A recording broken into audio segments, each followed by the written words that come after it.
மக்களே, ஒரு பக்கம் போர் ரொம்ப தீவிரமா ஆயிட்டு இருக்கு. இஸ்ரேல், யுஎஸ், ஈரான் நேத்து நிறைய சம்பவங்கள் நடந்திருக்குது.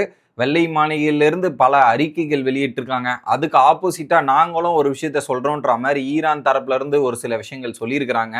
அதை தாண்டி நிறைய கண்ட்ரிஸ் வந்து அவங்களுடைய நாட்டாரை எப்படியாவது மீட்கணும் அப்படின்றதுக்காக நிறைய ஃப்ளைட்ஸ் எல்லாம் சென்ட் பண்ண விஷயத்தெல்லாம் நம்ம கேள்விப்படுறோம். நேற்றே இந்த வீடியோ பண்ணியிருக்கணும். நேற்று நான் வீட்டில் இல்லை, வெளியே போயிட்டேன்றதால இந்த வீடியோ பண்ண முடியல. ஸோ இன்னைக்கு இந்த காலிலேருந்து இந்த இன்ஃபர்மேஷன்லாம் கலெக்ட் பண்ணி அந்த தொகுப்பை உங்ககிட்ட எடுத்துகிட்டு வந்து சேர்த்துடலாம் அப்படின்ற ஒரு தொகுப்பு தான். இதெல்லாம் பார்க்கறதுக்கு முன்னாடி சேனலுக்கு புதுசாக இருந்தீங்கன்னா மறக்காமல் லைக்கும் ஐப்பும் சப்ஸ்கிரைப் மறக்காமல் பண்ணிடுங்க. நிறைய பேர் சப்ஸ்கிரைப் பண்ணாமையும் இன்னும் வீடியோ பார்த்துட்டு இருக்கீங்க. அதை பண்ணீங்கன்னா எனக்கு ரொம்ப யூஸ்ஃபுல்லாக இருக்கும். இப்போ கண்டென்ட்டுக்குள்ளே போயிடலாம்.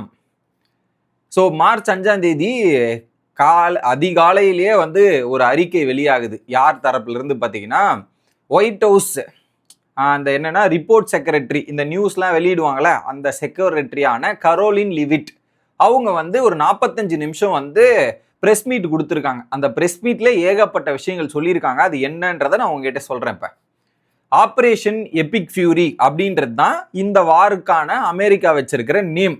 அதுல என்ன பண்ணிருக்கோம்னா, நாங்க இப்போ ஒரு புதுசா ஒரு வழிபாதையை உருவாக்கியிருக்கோம். எப்படி புதுசா ஒரு வழிபாதையை உருவாக்கியிருக்கோம். அதனால என்ன ஆக போகுதுன்னா, எங்களுடைய சோல்ஜர்ஸ் எப்படி யுனைடெட் ஸ்டேட்ஸோட சோல்ஜர்ஸுக்கும் எங்களுடைய பீப்புள்ஸுக்கும் நிறைய பாதுகாப்பா இருக்க போது. அதுக்கான வழிமுறையை நாங்க தேர்ந்தெடுத்து அந்த செக்யூரிட்டியை நாங்க இது பண்ணுவோம், பயங்கரமா பண்ண போறோம் அப்படின்ற மாதிரி சொல்லியிருக்காங்க. அதுக்கான ஒரு புது வழியை கண்டுபிடிச்சிருக்காங்களாம். ஓகே, அதை தாண்டி எங்களுடைய நோக்கம், இந்த போருக்கான நோக்கம் என்னன்னா, ப்ரூட்டல் டெரரிஸ்ட், எப்படி ப்ரூட்டல் டெரரிஸ்ட்டை வந்து நாங்கள் அழிக்கிறது தான் எங்களுடைய திட்டமே. ஸோ இந்த உலகத்தில் டெரரிஸ்டே இருக்க விட மாட்டோம். அதை அழிக்கிறது அமெரிக்காவுக்கு ரொம்ப ரொம்ப நல்லது. அந்த வேலையில தான் இப்போ அமெரிக்கா தீவிரமாக செயல்பட்டு இருக்கு அப்படின்றத சொல்றாங்க. ஓகே, இதுல குறிப்பா எங்களுடைய இந்த வாருக்கான இலக்கு என்னன்னா, அங்க ஒரு பர்டிகுலர் கவர்மெண்ட் இருக்குல்ல ஈரான்ல, அதை கம்ப்ளீட்டா சேஞ்ச் பண்ணணும். அது என்னன்னா ரெஜிமி சேஞ்ச் அப்படின்றத சொல்றாங்க. இல்ல கிட்டத்தட்ட பாத்தீங்கன்னா அவங்க வந்து நிறைய அந்த டெரரிஸ்ட் இது எல்லாமே அவங்க வச்சிருக்காங்க. இவங்க பல வருஷ கணக்கா யுஎஸ்க்கு வந்து ஒரு த்ரெட்டனிங்காவே இருக்காங்க. 47 வருஷமா. எப்படி அந்த ஈரான்ல இருக்கிற அந்த ரெஜிமி அப்படின்ற ஒரு டெரரிஸ்ட் சம்திங் அவங்க நேம் பண்றாங்க. அவங்க வந்து 47 வருஷமா யுஎஸோட அலைன்ஸ், யுஎஸ் சம்பந்தப்பட்ட அலைஸுக்கும் அப்புறம் யுஎஸ் சம்பந்தப்பட்ட பீப்புளுக்கும் யுஎஸ்க்குமே த்ரெட்டனிங்கா இருக்காங்க 47 வருஷமா. அதை நாங்க கண்டிப்பா மாத்தாம இந்த வருஷம் விடமாட்டோம், அதை மாத்தியே ஆகும், அதுக்கான போர் தான் இது அப்படின்றத டீட்டெயிலா சொல்லிட்டாங்க. ஓகே, அதை தாண்டி ஒரு பயங்கரமான ஒரு கேள்வியும் கேட்டிருந்தாங்க. ஓகே, என்ன கேள்வினா, அந்த ஸ்பெயினோட சில விஷயங்கள்லாம் வந்து கட் பண்ணிட்டோம், ஸ்பெயினோட ட்ரேட் டீல்ஸ் இதெல்லாம் கட் பண்ணிட்டோம்னு சொல்லியிருந்தாங்க இல்லையா. இப்போ என்ன சொல்றாங்க, ஸ்பெயின் வந்து இல்ல நாங்க கட் பண்ணதுக்கு அப்புறம் அவங்க எங்ககிட்ட பேசினாங்க, இப்ப வந்து எங்க கூட வந்து ஒத்து போறாங்களாம் எங்களோட டீலிங்க்கும், நாங்க சொல்றதெல்லாம் அவங்க செய்யறதுக்கு ஸ்பெயின் அக்ரி பண்ணிட்டாங்க, அவங்க வந்து எங்க பேஸை பயன்படுத்தலாம்னு சொல்லிட்டாங்க, எங்க கூட கோஆபரேட் பண்றோன்ற மாதிரி சொல்லிட்டாங்கன்றதையும் அவங்க கரோலின் அவர்கள் சொல்றாங்க. எப்படி ஸ்பெயினுக்கு வந்து இவங்களோட இடம் ஸ்பெயின்ல இவங்களுடைய ஒரு பேஸ் இருக்கு, அதை பயன்படுத்த கூடாதுன்ற மாதிரி ஸ்பெயின் சொல்லியிருந்தாங்க. அதுக்கப்புறம் ட்ரேட் எல்லாம் கேன்சல் பண்ணியாச்சு.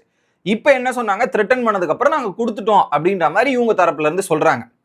இதுல இன்னொரு பயங்கரமான கேள்வி ஒரு ரிப்போர்ட்டர் கேட்டிருக்காரு. என்னன்னா, கிட்டத்தட்ட ஒரு 160 பேர் வந்து மாணவிகள் இறந்து போன ஒரு விஷயத்த நம்ம வீடியோலயே சொல்லியிருப்போம். அதுக்கு ஒரு பல ஆயிரக்கணக்கான மெம்பர்ஸ்லாம் வந்து பாத்தீங்கன்னா அவங்களுக்கு ஒரு பிரியா விடை கொடுத்த மூமெண்ட்டையும் நம்ம சொல்லியிருந்தோம். அதுல இப்போ 160 பேர் செத்து போனாங்களே, அதுக்கு யாரு காரணம், அந்த ஏரியாவை யார் அட்டாக் பண்ணுது அப்படின்ற ஒரு கேள்வியை கேட்டபோது அவங்க சொல்றாங்க, யுஎஸ் ஆர்மி வந்து சிவிலைசேஷன்லாம் அட்டாக்கே பண்ணாது, நாங்க என்னைக்குமே சிவிலைசேஷன்ல டார்கெட் பண்றதோ அவங்களுக்கு தொந்தரவு கொடுக்கறதோ அவங்களுக்கு இந்த மாதிரி ஒரு விஷயத்தை உருவாக்குறதோன்றது எங்களுடைய எண்ணமே கிடையாது, நாங்க இப்ப அதை வெரிஃபை பண்ணிட்டு இருக்கோம், அந்த விஷயத்தை யார் பண்ணது, அங்க யார் அட்டாக் பண்ணது அப்படின்றத இன்வெஸ்டிகேஷன் பண்ணிட்டு இருக்கோம் அப்படின்ற மாதிரி கரோலின் சொல்லியிருக்காங்க. எனக்கு என்ன டவுட்னா, இப்போ இங்க இஸ்ரேல், யுஎஸ், ஈரான் அட்டாக் பண்றது இவங்க 2 பேர் தான். இப்போ இவங்க 2 பேர்ல யாராவது ஒருத்தர் தானே அந்த ஏரியாவை டார்கெட் பண்ணிருக்கோம். ஈரானே போய் ஈரானோட இடத்த டார்கெட் பண்ண முடியுமா? முடியாது இல்ல. ஆனா இவங்க 2 பேர்ல யாரோ ஒருத்தர் தான் டார்கெட் பண்ணிருக்கணும். அதை இன்வெஸ்டிகேஷன் பண்ணிட்டு இருக்கன்ற மாதிரி இந்த ஒரு விஷயத்தையும் சொல்றாங்க. ஒண்ணு. அடுத்து இன்னொரு விஷயம் என்னன்னா, இஸ்ரேல் வந்து என்ன சொல்றாங்க, இல்ல நாங்கெல்லாம் சிவிலைசேஷன் ஏரியாவை அட்டாக் பண்ணல அப்படின்ற மாதிரி அவங்களும் சொல்றாங்க. அப்ப யார் தான் அட்டாக் பண்ணுது? அப்போ அந்த ஸ்கூல் ஏரியாவை யார் அட்டாக் பண்ணுது அப்படின்ற ஒரு கேள்வி வருமா இல்லையா?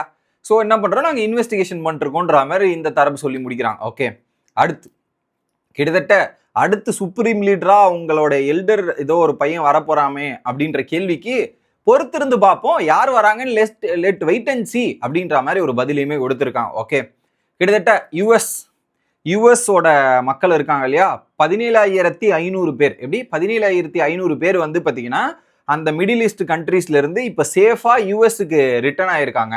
ஸோ அங்கிருந்து 17,500 பேரை அப்படியே பாதுகாத்து நாங்கள் கூட்டு வந்திருக்கோம். ஓகே, அதை தாண்டி நிறைய விஷயங்கள் நான் வந்து அங்கிருந்து மீட்டு வரதுக்கான முயற்சிகள் எடுத்துட்டு இருக்கோம். இப்போ அந்த மிடில் ஈஸ்ட்ல இருந்து இப்போ யூஎஸ்க்கு வரணும் அப்படின்னு நினைச்சீங்கன்னா அவங்க போய் ரிஜிஸ்டர் பண்ணணுமா, அந்த ஸ்டேட் டிபார்ட்மெண்ட்ல போய் ரிஜிஸ்டர் பண்ணி நான் இங்க இருக்கேன் இங்க இருந்து வரணும்னு அவங்க ரிஜிஸ்டர் பண்ணாங்கன்னா எத்தனை பீப்புள்ஸ்லாம் ரெஜிஸ்டர் பண்றாங்களோ அதுக்கேற்ற மாதிரி அவங்க எப்படி மீட்டு கொண்டு வரலாம் அப்படின்ற ஒரு பிளானிங்குமே நடக்கும். அதுக்கு நீங்க இதை போய் பண்ணுங்கன்ற ஒரு அனௌன்ஸ்மெண்ட்டுமே கொடுத்துருக்காங்க. இதுதான் இந்த பிரஸ் மீட்ல நடந்த சம்பவங்கள். ஓகே, அடுத்து என்ன சொல்றாங்க, ஸ்பெயினோட ஃபாரின் மினிஸ்டர் என்ன சரிமா சொல்றாரு, ஜோஸ் மேனுவேல் அவர் ஒரு ரேடியோ சேனலுக்கு ஒரு இன்டர்வியூ கொடுத்துருக்காரு போல. அப்போ வந்து என்ன சொல்றாரு, நாங்கள் அப்படிலாம் சொல்லவே இல்லை, யூஎஸ்க்கு நாங்கள் அக்ரி பண்ணுறோம், அது நாங்கள் எதுவுமே சொல்லவே இல்லை, அது அவங்களா சொல்கிறாங்க. எங்களோட பொசிஷன் அப்பயும் சரி இப்பயும் சரி ஒரே ஒரு விதத்தில் தான் இருக்கும். நாங்கள் நோ டு வார், எங்களுக்கு வாரில் விருப்பம் கிடையாது, அதை நாங்கள் அங்கீகரிக்க மாட்டோம், அதுக்கு நாங்கள் எதிராக தான் இருப்போன்றதுல எங்களுடைய ஸ்டாண்ட்லேருந்து எந்த விதமான மாற்று கருத்துமே இல்லை அப்படின்றத ஸ்பானிஷ் ஃபாரின் மினிஸ்டர் சொல்றாரு. அப்போ கரோலின் லெவிட் சொன்னது உண்மையா இல்லை இவர் சொல்றது உண்மையா அப்படின்றது நமக்கு ஒரு கேள்விக்குறியா வருது.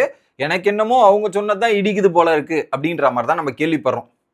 அதை தாண்டி இஸ்ரேல் நிறைய புதுசா ரெஸ்ட் எடுக்கிறாங்க, திரும்ப அட்டாக் ஆரம்பிக்கிறாங்கன்ற மாதிரி தொடர்ந்து அந்த வேவ் ஸ்ட்ரைக் அடிச்சுக்கிட்டே இருக்காங்க. குறிப்பா டெராகோன், லெபனான் இந்த மாதிரி ஏரியால பயங்கரமான அட்டாக் நடந்துகிட்டே இருக்கு. ஓகே, அடுத்து என்ன பண்ணியிருக்காங்க, இவருக்கு எதிராக ஒரு மீட்டிங் நடந்திருக்கு. என்னன்னா, ட்ரம்ப்புக்கு எதிராக வந்து இங்கெல்லாம் நீங்க தீர்மானம் எடுப்பாங்க பார்த்தீங்களா, ஆளும் கட்சி எதிர்கட்சி, இதற்கான ஒரு தீர்மானம் நடத்து வாக்கெடுப்பு நடக்கும். அப்ப என்ன பண்ணியிருக்காங்க, ட்ரம்ப்புக்கு எதிரான ஒரு தீர்மானம், செனட் ஓட் டு வார், ஐ மீன் என்னன்னா இந்த வாரம் வந்து வேணுமா வேணாமா அப்படின்ற மாதிரி வாக்கெடுப்பு அங்க இருக்கிற கட்சிகள்ல. ஓகே, அதுல மெஜாரிட்டியா 2 கட்சி வந்து இதுக்கு ஆதரவாகவும் 4 கட்சி வந்து இதுக்கு ஆதரவு இல்லாத தெரிவிச்சிருக்காங்க. அதுல ஓட்டிங் எடுக்க போயிருக்கு. அந்த ஓட்டிங் அடிப்படையில 47-53, ஸோ கிட்டத்தட்ட 53 ட்ரம்ப்புக்கு சாதகமாக வந்திருக்குது. அந்த ட்ரம்ப்புக்கு சாதகமா வரலன்னா இந்த வார கை விடுறதாகவும் ட்ரம்ப்புக்கு இருக்கிற பவர்ஸை வந்து குறைக்கிறதாகவும் இந்த மாதிரி சில விஷயங்கள் நடந்திருக்குது. பட் எனிவே அது ட்ரம்ப்புக்கு சாதகமாக தான் போய் அமைஞ்சிருக்குது அப்படின்றதான் பார்க்க முடியுது. இதுல ஒரு ட்ரம்ப் ஒரு அந்த ரவுண்ட் டேபிள் மீட்டிங்னு ஒன்று நடக்கும். அந்த ரவுண்ட் டேபிள் மீட்டிங்ல ட்ரம்ப் ஒரு விஷயத்த சொல்லியிருக்கிறார். என்னன்னா, நாங்க இந்த 2 வாரத்துல ஈரானை போய் அட்டாக் பண்ணல அப்படின்னு பண்ணாம விட்டுருந்தா ஈரான் வந்து நியூக்ளியர் வெப்பனை வந்து கம்ப்ளீட் பண்ணியிருப்பாங்க, அவங்க கிட்ட நியூக்ளியர் வெப்பன் முழுசா கிடைச்சிருக்கும், அதை கடக்க விடாம நாங்க பண்ணியிருக்கோம், இதுதான் கரெக்டா நாங்க பண்ண விஷயம் அப்படின்றத சொல்லியிருக்காங்க. ஸோ இவங்க கரெக்டா என்ன சொல்றாங்கன்னா, ஈரான் கம்ப்ளீட் பண்ணி முடிச்சுட்டு அவங்க கிட்ட வெப்பன் வந்துட்டு இருக்கோம், அதனால நாங்கள் அதுக்கு முன்னாடியே அடிச்சு நாங்கள் காலி பண்ணியிருக்கிறோம் அப்படின்றத சொல்றாங்க. ஆனா அதுக்கான எவிடன்ஸும் ப்ரூஃபும் எதுவுமே இவங்க கையில இல்லை.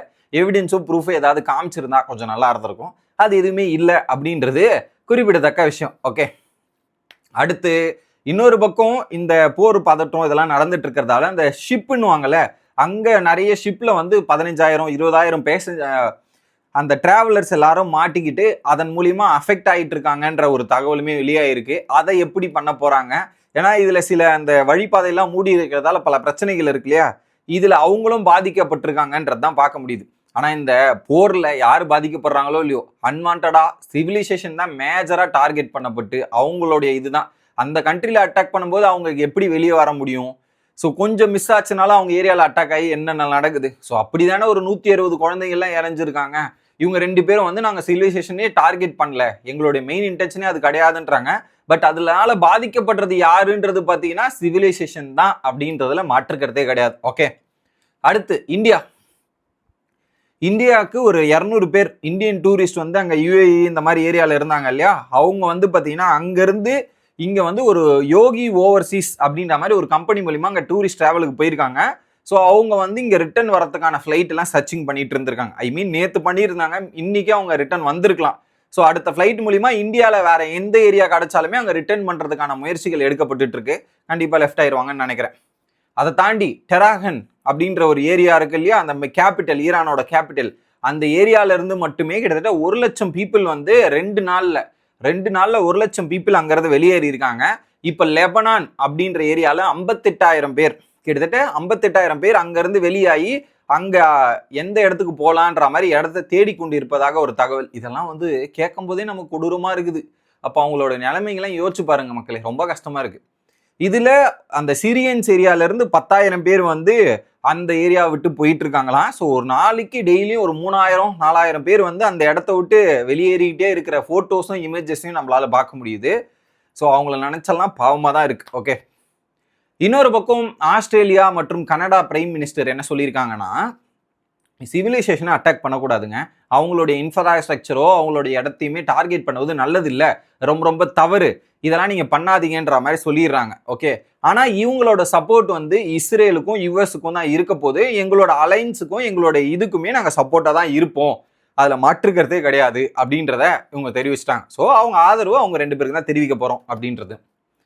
அடுத்து கோட்டர், அந்த கோட்டர் கண்ட்ரி இருக்கு இல்லையா, அதுல யுஎஸோட எம்பசி, யுஎஸோட இது இருக்குல்ல, அந்த ஏரியாஸ் அட்டாக் பண்ண போறாங்கன்னு தெரிஞ்சு அதுக்கு சரௌண்டிங்ஸ் இருக்கிற ரெசிடென்ட்ஸும் சரௌண்டிங் இருக்கிற ஏரியாஸ் எல்லாமே எவாக்குவேட் பண்ண சொல்லிட்டாங்க.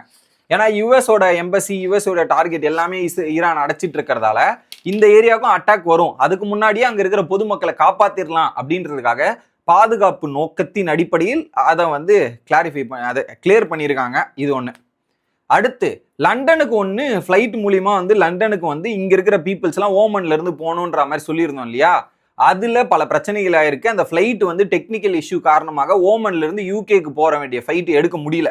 அதுக்கப்புறம் ரொம்ப நேரம் முயற்சிக்கு அப்புறம் அந்த ஃப்ளைட் கேன்சல் பண்ணப்பட்டு அதுல இருக்கிற பேசஞ்சர்ஸ் எல்லாம் ஹோட்டலுக்கு அனுப்பப்பட்டு அவங்க ஒரு பதட்டமே ஏற்பட்டிருக்கு. அதுல ஒரு நபர் வந்து இன்டர்வியூ கொடுத்து அது ரொம்ப வைரலா போயிட்டு இருக்கு. ஓகே, அதை தாண்டி இன்னைக்கு அது நேத்து நடந்திருக்குது. ஸோ அன்னைக்கு முந்தா நேற்று நடந்தது, நேற்று அது போயிருப்பாங்க. கிட்டத்தட்ட ஒரு 4,000 பேரை எடுத்துக்கிட்டு யூகேக்கு போயிருக்கு. அதுக்கப்புறம் ஃப்ளைட்லாம் ரெடி பண்ணி இதெல்லாம்.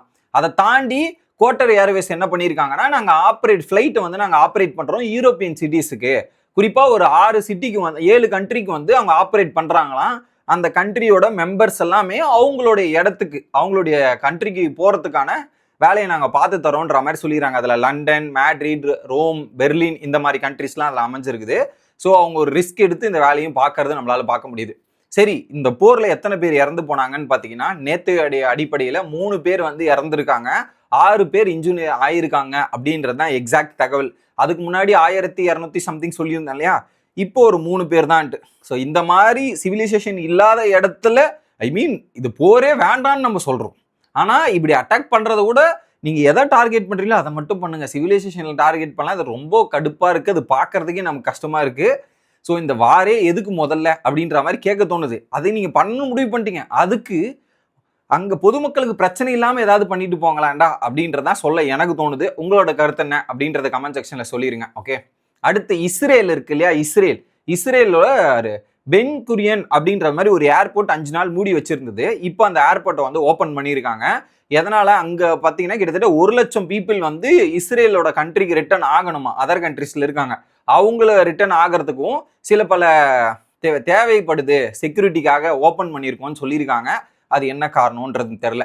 அடுத்து ஸ்ரீலங்கால ஒரு ஷிப்பு வந்து முழுகி போச்சு, 32 பேரை காப்பாத்தி இருந்தாங்க இல்லையா, 80க்கு மேற்பட்ட பாடிஸை வந்து கண்டுபிடிக்கப்பட்டிருக்கு, 32 பேர் ரிகவர் ஆயிருக்காங்க. ஓகே, அதை அட்டாக் பண்ணது யூஎஸ் தான், அதோட ஃபுட்டேஜுமே லீக் ஆகி இப்போ சோஷியல் மீடியால வைரல் ஆயிட்டு இருக்கு. ஓகே, இது அதை தாண்டி யூஎஸ் யூகேயோட ஃப்ளைட் வந்து கூட்டு போச்சுல, இப்போ ஜெர்மனி, ஸ்பெயின் அண்ட் நெதர்லாந்து அவங்களுடைய ஃப்ளைட்ஸ் எல்லாம் வந்துட்டு அவங்களுடைய நாட்டாரை மீட்கும் பணி தீவிரமாக்கப்பட்டு வருகிறது அப்படின்றத நம்ம கேள்விப்படுறோம். ஓகே, அடுத்து ஈரானோட ஃபாரின் மினிஸ்டர், ஒரு பக்கம் யூஎஸ் என்ன சொன்னாங்க, நாங்க டார்கெட் பண்ணல சிவிலைசேஷன் சொல்றாங்க, இவங்களும் அதை தான் சொல்றாங்க இஸ்ரேல். ஆனா அவர் என்ன சொல்றாரு, இவங்க வேணுத்துக்குண்டே வந்து பாத்தீங்கன்னா சிவிலைசேஷன் ஏரியாவே டார்கெட் பண்ணி அட்டாக் பண்றாங்க, அவங்க அதை வச்சுதான் பிளான் பண்றாங்க, அதை அவங்க பண்ணலன்னு சொல்றாங்க, பட் அவங்க எல்லாம் இப்படிதான் பண்ணிட்டு இருக்காங்கன்ற மாதிரி ஒரு தகவலுமே கொடுத்திருக்கிறார். இதுதான் நேத்தோடைய நடந்த விஷயங்கள் எல்லாமே.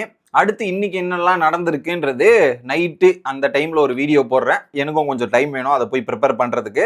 ஸோ தொடர்ந்து சேனலோட இணைஞ்சிருங்க, இந்த மாதிரி அப்டேட்லாம் தெரிஞ்சுக்கணும்னா. Bye guys.